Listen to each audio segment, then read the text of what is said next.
અંદર ગુજરાત જોડો જનસભાના આમ આદમી પાર્ટી દ્વારા આયોજિત એવા આપના કાર્યક્રમના અંદર આપ મહિલાઓ, બહેનો, માતાઓ, વડીલો, યુવાનો, તાલુકા પ્રમુખ અર્જુનસિંહ, તેજસ્વી પટેલ, એક્સ આર્મી અને બીજા તમામ મહાનુભાવો આપ સર્વે હાજર રહ્યા એના માટે આપ સર્વેનો ખૂબ ખૂબ આભાર।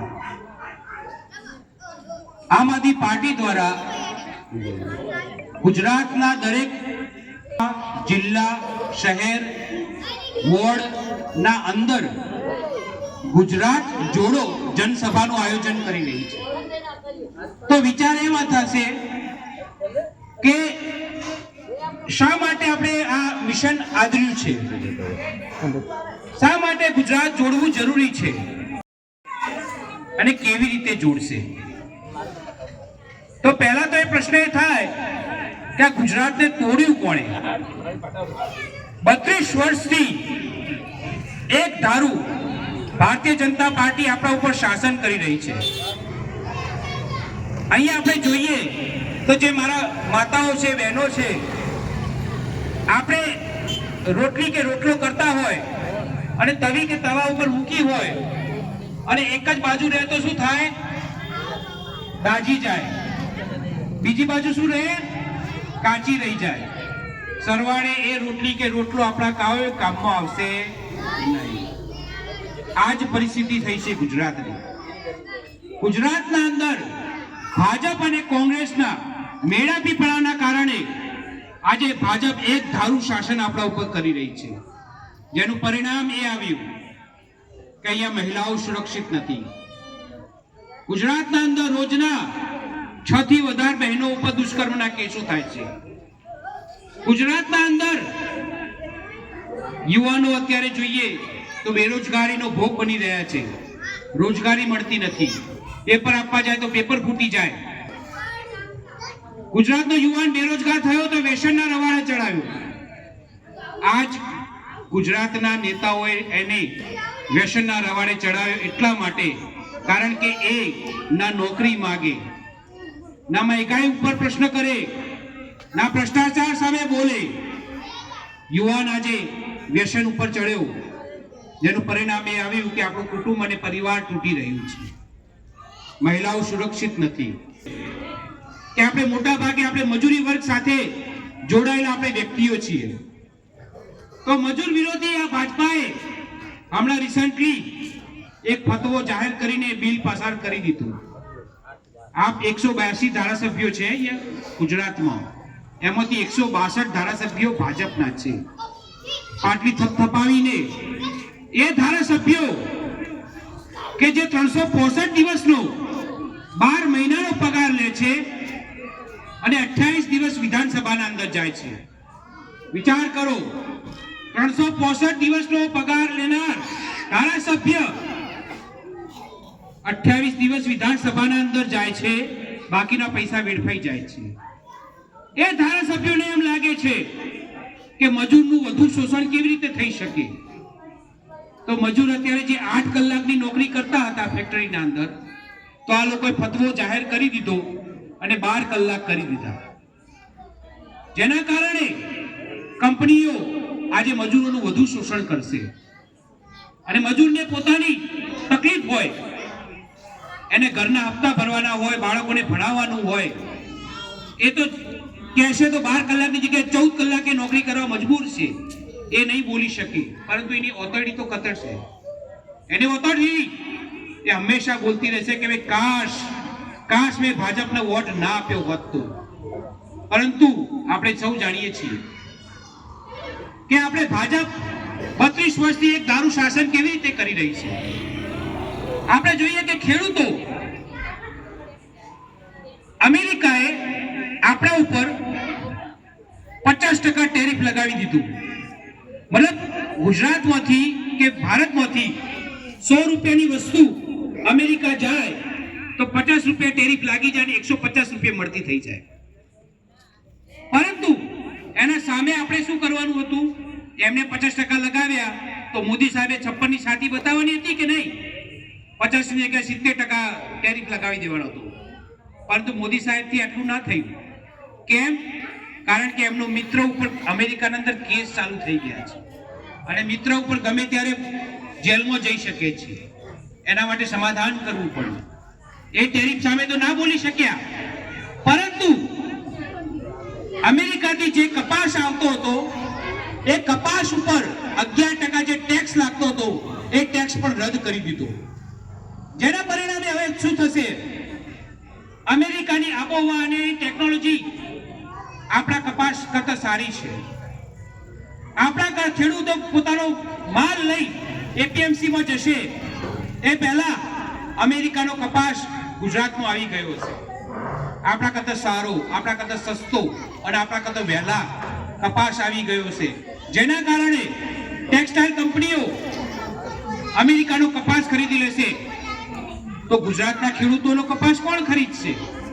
તો ગુજરાતના ખેડૂતોનો કપાસ જે પહેલા 1200 રૂપિયા હતો એ હવે 800 કે 900 રૂપિયા થઈ જશે. તો વિચાર કરો, આ તો ખાલી કપાસની વાત થઈ. ખેડૂત પોતાની મજૂરી કરીને પેટે પાટા બોધીને પોતાનો પાક લઈને એપીએમસી માં જાય તો ત્યાં એને પૂરતું ભાવ મળતો નથી અને ખેડૂતને 6000 રૂપિયાની લોલીપોપ આપી દે છે આ ભાજપની સરકાર. અહીંયા આપણે જોઈએ તો મહેસાણા સિવિલ હોસ્પિટલના અંદર 2 મહિનાના અંદર 2 મજૂરોની સંદિગ્ધ હાલતમાં મોત થઈ, પરંતુ તપાસ ના થઈ શકી. મજૂરોની તો છોડો, ઊંઝાના ધારાસભ્ય ખરા, ચાલુ ધારાસભ્ય, એમનું પણ 4 દિવસને જાતે ચાલીને દવાખાનામાં ગયા હતા. 4 દિવસના અંદર મોત થઈ ગયું, એની પણ તપાસ ના થઈ શકી. નામ દઈ દઉં તો સ્વર્ગસ્થ આશાબેન પટેલ જાતે ચાલીને દવાખાને ગયા હતા, સવાર સુધી વાત કરતા હતા, સાંજે સમાચાર આવી ગયા કે દેવ થઈ ગયા અને એની કોઈ તપાસ ના થઈ શકી. તો વિચાર કરો, ધારાસભ્ય લેવલના વ્યક્તિની મોતની તપાસ ના થાય તો તમે ને હું બધા કરે ને એ ભાજપ સામે તો મકોડા કીડા મકોડા છીએ આપણે. તો તમારે મારી કોઈ જરૂર નથી, કોઈ કિંમત નથી. તો પ્રશ્ન એ થશે, તો આ મહિલાઓ વિરોધી, ખેડૂત વિરોધી, મજૂરો વિરોધી, વિદ્યાર્થીઓ વિરોધી આ લોકો આપણા ઉપર રાજ કેવી રીતે કરે છે? આ વોટ ક્યાંથી આવે છે? તો વોટ આવે છે ચવાણાથી, વોટ આવે છે દારૂથી, વોટ આવે છે નાસ્તો કરાવવાથી. તમારા ને મારા સમાજના વ્યક્તિઓ આગેવાની કરતા હોય, તમે જોઈ લેજો, ગુજરાતના અંદર દરેક સમાજનો જે નેતા હોય, પ્રમુખ હોય, મંત્રી હોય, જિલ્લાના લેવલના, એ બધા જ ભાજપમાં હશે અને બધાની ફેક્ટરીઓ ચાલતી છે, મિલો ચાલતી છે, ટ્રાન્સપોર્ટેશનના ધંધા ચાલતા હશે. એ તમારા માટે નહીં બોલી શકે. કેમ?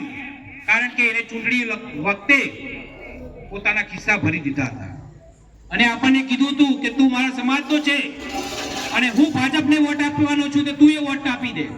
તો એક બાજુ આપણે ચવાણું ખાધી હોય, નાસ્તો કર્યો હોય, દારૂ પીધો હોય, પૈસા લીધા હોય, અને એક બાજુ આપણા સમાજના નેતાઓ આપણને એમ કહે કે ભાજપને વોટ આપવાનું છે એટલે આપણે ભાજપને. ભાજપ પોતાને હિન્દુત્વવાળી પાર્ટી કહે છે, પરંતુ આપણે કહી દઉં 2014 પછી ગૂગલમાં જે યુવાનો બેઠા છે, ગૂગલમાં સર્ચ કરીને જોઈ લેજો. માં જોગણીના સાનિધ્યમાં બેઠા છીએ. ગુજરાતના અંદર, ભારતના અંદર જે ગૌ માંસ ની નિકાસ થતી હતી એ 2014 પછી દિન પ્રતિદિન વધતી જાય છે અને આવી ગયા છે. તો વિચાર કરો, આ ગાયોના નામે વોટ માંગવાના છે અને ગાયોનો નિકાસ કરતી કંપનીઓ જોઈતી ફંડ લેવાનું છે અને એ જ ફંડમાંથી તમને ને મને ચવાણું ખવડાવે છે, નાસ્તો કરાવે છે. તો રખેને હવે જો ગુજરાતમાંથી કે ઊંઝામાંથી કે કોઈ વ્યક્તિ હોય જો ભાજપનું ચવાણું ખાધ્યું, નાસ્તો કર્યો, ખોટા ખાધ્યા, પૈસા લીધા, તો વિચાર કરજો, એના અંદર ગાયની વેદના છે, ગાયની માટી ભળેલી છે. અહીંયા આપણે ગુજરાતના અંદર જોઈએ, ઊંઝાના અંદર જોઈએ, અહીંયા તમારા રોડ તૂટેલા ફૂટેલા છે, અહીંથી બહાર નીકળો ને એટલે જમ્પિંગ ઝપાક, જમ્પિંગ ઝપાક, જમ્પિંગ ઝપાક. તમને વિચાર આવે કે કયા ખાડામાં મારી ગાડી નાખું તો ઓછું નુકસાન જશે. આ વિકલ્પ તમારે પસંદ કરવાનો કેમ આવ્યો? કારણ કે આપણે ભાજપને સતત બટન દબાવતા રહ્યા, સતત બટન દબાવતા રહ્યા, સતત બટન દબાવતા રહ્યા. આપણે કોંગ્રેસને પણ બહુ ચાન્સ આપ્યો કે કોંગ્રેસ પોતાનો ઉદય કરશે, કોંગ્રેસ મજબૂત થશે, લડશે અમારા માટે. પરંતુ રાહુલ ગાંધી હમણાં 2 દિવસ પહેલા જ આવીને ગયા. પહેલા એવું કહેતા હતા કે ભાઈ કોંગ્રેસના અંદર રેસના ઘોડા અને લગ્નના ઘોડા અલગ અલગ છે. એ ઘોડા ઘોડી તો હજુ ચાલતું જ હતું. હવે નવું લાવ્યા કોંગ્રેસ વાળા કે ટોપલાની કેરીઓ સડી ગઈ છે, એ કેરીની સડીઓને દૂર કરો. તમારી કેરીઓ સડી નથી કે કોંગ્રેસના લોકો અહીંયા ગુજરાત સરકારની રાહત લે છે, ટેન્ડરો પોતાના પાસ કરાવે છે. તમારા માટે બોલવા વાળું કોઈ નથી. ઊંઝાના અંદર આપણે જોઈએ તો કોંગ્રેસનો વિકલ્પ લેવા માટે કામદાર પાર્ટી આપણે બનાવી યુવાનોએ.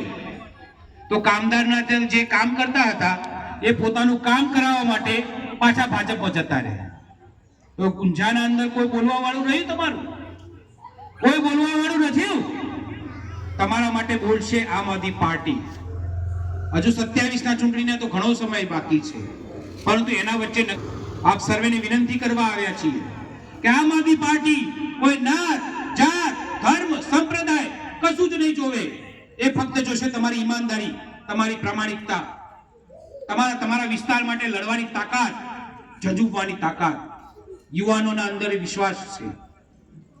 આમ આદમી પાર્ટી યુવાનોને વિનંતી કરવા આવી છે, આગ્રહ કરવા આવી છે કે આવો આપણે સર્વ મળીને ઊંઝાને સારું બનાવીએ.